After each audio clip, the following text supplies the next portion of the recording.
গরিব মানুষের উপর অত্যাচার আনছেন, বারবার করেছিলেন। আপনি পুনর্বাসনের ব্যবস্থা না করে পৌরসভা না, আমরা বিরোধ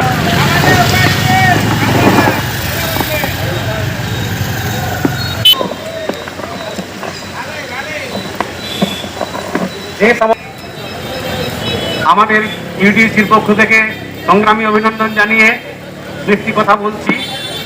নির্বাচনের পরে পরেই যে হকারদের বা সরকারি জমি থেকে দখলদারি সরানোর আছে, ভেন্ডারদের জন্য একটা আইন আছে। সেই আইন 2014 সালে পাস হয়েছে এবং সেটা সরকার বলে নতুন পর্যন্ত গালাগালি করছিলাম। আজকে অন্য রাজ্যের লোকজন তো আমাদেরকে গালাগালি করবে বুলডোজার সরকার বলে।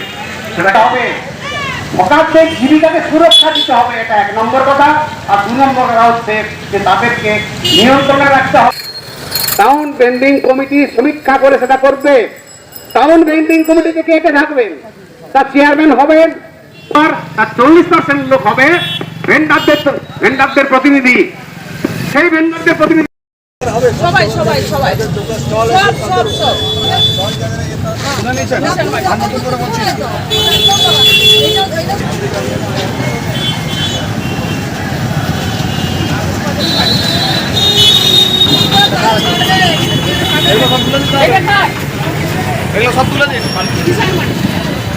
উপরের এইগুলো খুলতে হবে।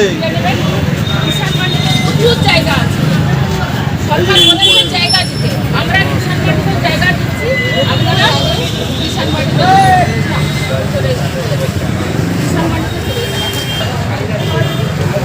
দেখি একটু তুমি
নাম লিখেছে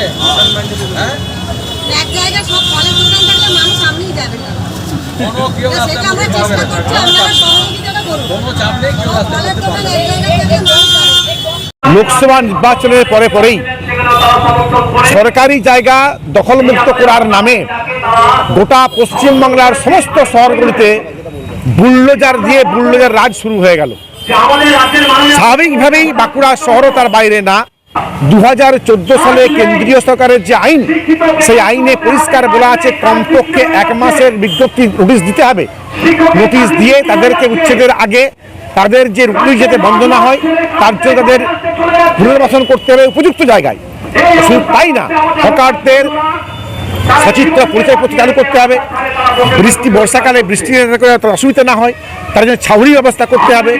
এই বিষয়গুলো না করে এবং সর্বোপরি হচ্ছে যে ভেন্ডার কমিটি গঠন করে তাদেরকে সমস্ত রেজিস্টার্ড ইউনিয়নের প্রতিনিধিদের নিয়ে ভেন্ডার কমিটি করে তাদের মধ্যে থেকে চিহ্নিত করে সেই হকারের পুনর্বাসনের ব্যবস্থা গ্রহণ করতে হবে। এই কোনোটাই এই সরকার করছে না, বাঁকুড়া পৌরসভাও করেনি।